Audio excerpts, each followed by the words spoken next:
What's good, everyone? Jambi 434 back again. This is the series where we go from NXT Black and Gold since its inception. Now, the first episode is up. If you've not seen the first episode, hit a like on that video. Please check it out. As I've said on the first video, I took inspiration from Wrestling Bios, who covered the entirety of the Monday Night Wars. So I took a little bit of inspiration to do this series. Right. So episode 2 starts. Seth Rollins making his debut versus Jaro. Starts up with a lock from the go behind. Jaro has a hold of the arm. He twists it. Rollins flips out of it and then hits a flipping arm drag. He hops over Jaro, catches a kick, ducks a few rights, and then trips up Jaro. Jaro comes up with a chop, and Rollins takes it like a beast. It motivates him, apparently. He comes back with a few chops of his own. Jaro hits a kick to the gut and then runs into the ropes. And he runs into a hard right hand. Rollins hits another one, another drop kick, dunks into right and hits an enziguri. Jaro is into the corner. Seth head bashes before running to a hard press. Roundhouse into a stomp to the back of the head of Jaro, which was then called the blackout. And he gets the 1, 2, 3. This was young Seth Rollins. Incredible start for Seth Rollins, which was pretty cool. Rollins is then at the top with Ziggler's brother, apparently. Rollins came to NXT and does what he does best to turn the place upside down to change the world. And then all of a sudden, Jinder Mahal's music hits. And he is up next. He's cutting in a promo in a different language to be interrupted by the music of Jason Jordan. Second match, Jinder Mahal versus Jason Jordan. Starts with a lockup. Jinder forces Jason into the ropes with some hard knees, followed by a back elbow. Smashes Jordan into the corner and then stomps him down. Jinder with a right hand to the back of Jordan, then hits a neck breaker for a 2 count. Jinder chokes up Jason onto the ropes and gets towards a 4 count and backs out again with an STO. Pin from Mahal for a 2 count. Jinder with a crossface chinlock combo into the middle of the mat. Jordan fights out with a right. It's short-lived because Jinder then knees him, tossing down to the mat. Jinder with a right double underhook suplex for a 2 count. Jinder tries to drop a knee. And Jordan moves back out of the way. Fights back with a right. And goes for the drop kick. Mahal steps away. He hits the ropes, then comes back with a running knee. And he goes for the camel clutch with an immediate tap out from Jordan. Jinder looked very good back in black and gold. It was a bit of a shame he never really did that much in black and gold, but then he was given a little bit more time down the line and he went back to the main roster, and then, the rest is history. Then got a preview from a new superstar from South Africa in the name of Leo Kruger, then went to be known as Adam Rose. I loved Leo Kruger. He looked a fucking demon as Leo Kruger. I wish he was on the main roster as Leo Kruger, but unfortunately got changed. Claims that he's gifted with all the attributes necessary to be on top of this business. Leo Kruger goes one-on-one with Aiden English. We love that guy. Kruger starts with a kick, then a blow to the back, whips the ropes and misses a clothesline. English hits a drop kick. He goes for another. Kruger dismisses it and mounts English on with some right hands. Lifts up English. Whips into the corner and hits a hard clothesline. Uses ropes to step atop of English's shoulders. Then pushes down. Pulls English into the center and hits a hard suplex. Kruger hits the ropes and drops an elbow. From behind goes the sleeper hold with some body scissors with a quick tap out. Leo Kruger picks up the dub. Short match, but this was pretty much to show how good Kruger would be. But it's just a shame he didn't develop as good as I thought he would have done. Adam Rose was okay, got over very quickly. But the Rosebuds were a massive help in the future. Get to that later towards the time. A video package of Richie Steamboat with his father, Ricky the Dragon Steamboat, who was involved in one of my favorite matches of all time. When Ricky Steamboat faced the Macho Man, Randy Savage, at WrestleMania. One of the greatest technical matches I've ever seen. Unbelievable match between Savage and Steamboat. If you've never seen that match at WrestleMania 3, get up and go and watch it. You will thank me later on. Very good promo. Says he's not trying to fill his father's shoes. He was going to make his own legacy. Shows some clips of him and Ricky Steamboat doing the same moves. If he took it serious and never had those injuries, he would have been up there with his dad. Trust me. Jim Ross and Chris Russo are joined by William Regal on commentary. Next up, we have the Usos. They're not bad. Versus the Ascension. Start off with Cameron with a kick to Jimmy, and then another. Tries to headbutt him, but doesn't work. You'd never headbutt a Samoan. And tags in Jay. Jay with a headbutt, and then it's going to a body slam with a double elbow drop. Headbutt to the ground. Whips him to the ropes. Kang kicks him midway. He gets Jimmy off the apron, and then tosses Jay into the ropes. Connor pulls down the ropes and Jay goes flying over the top rope. Tags in Connor. Connor on the outside stomps Jay's head, then sends him to the ropes and drops a few elbows. Whip to the corner. A kick to the gut. Blind tag from Cameron as he continues to stomps. Blind tag by Connor and stomps down again. Another tag and more stomps. Another tag from Connor. Goes for a pin count. Gets 2. Connor from behind with a key lock. Jake fights back with a right. Connor hits a knee. Then a spinning headbutt from Jay. So we get the hot tag. Jimmy and Cameron are in. Jimmy gets a right.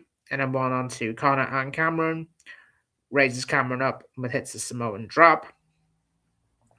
Fall by butt splash for 1 count. Connor breaks it up. Jay runs in.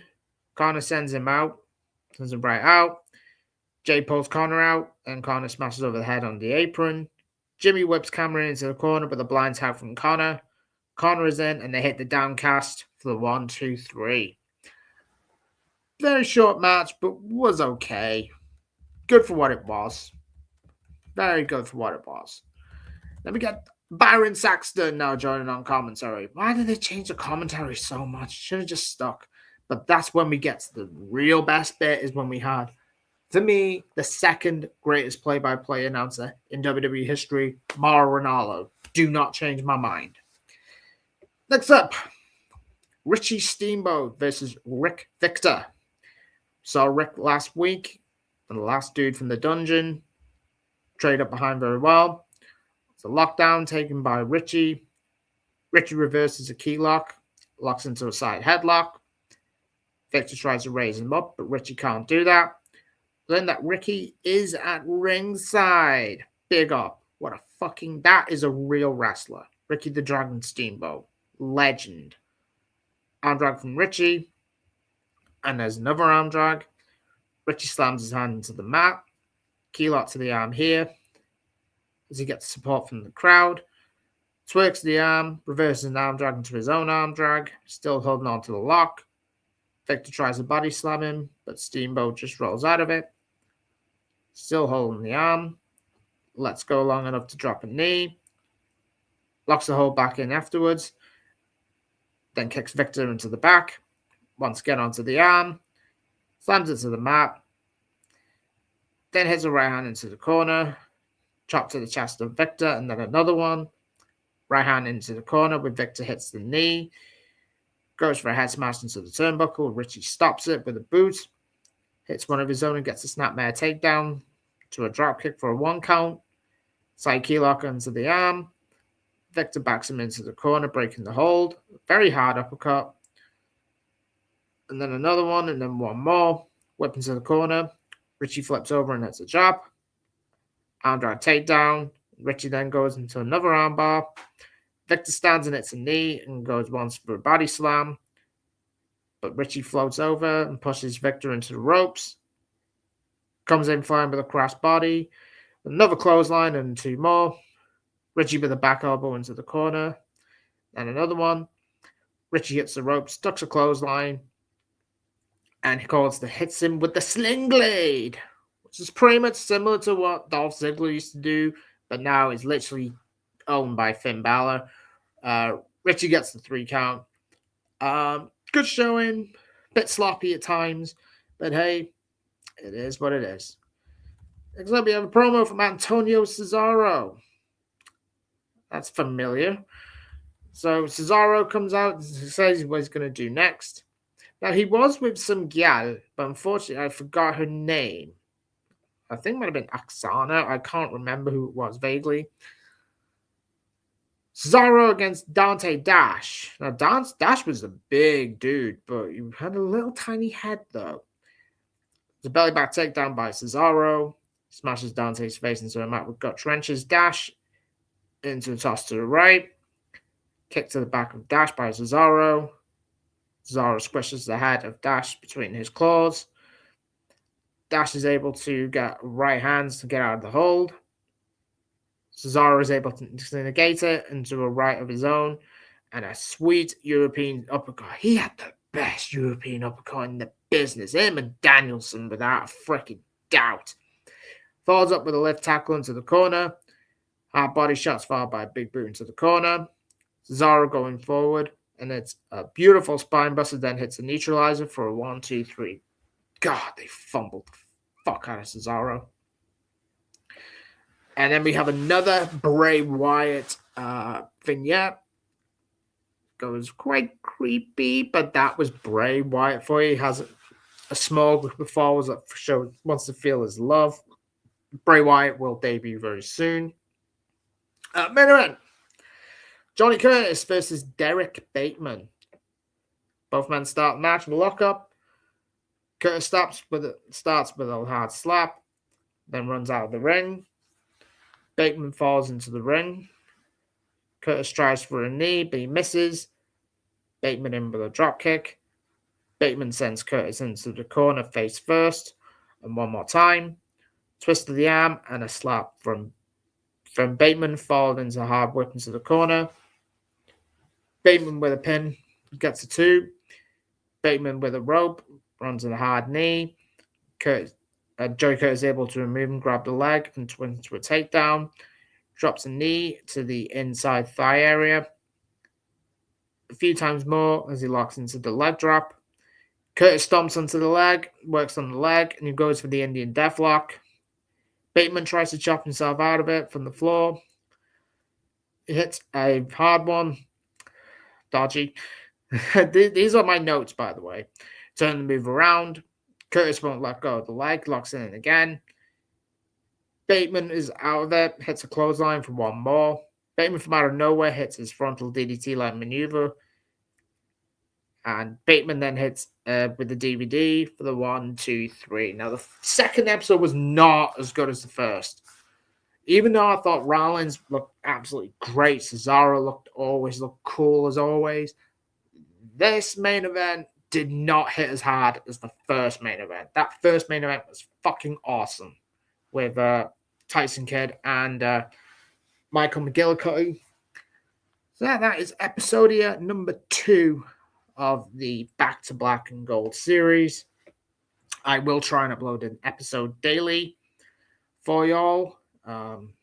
If you do enjoy this, hit that like and subscribe button, like the video, share the content, and I'll see you all for episode number 3, where we get a debut of a certain lady who I'm hoping will be back in WWE very soon.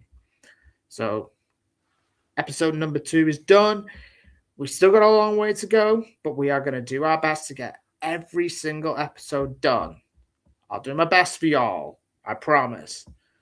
So thank you very much for episode number 2. Hit the like button, and I'll see you next time. And always take care, show love. See you next time.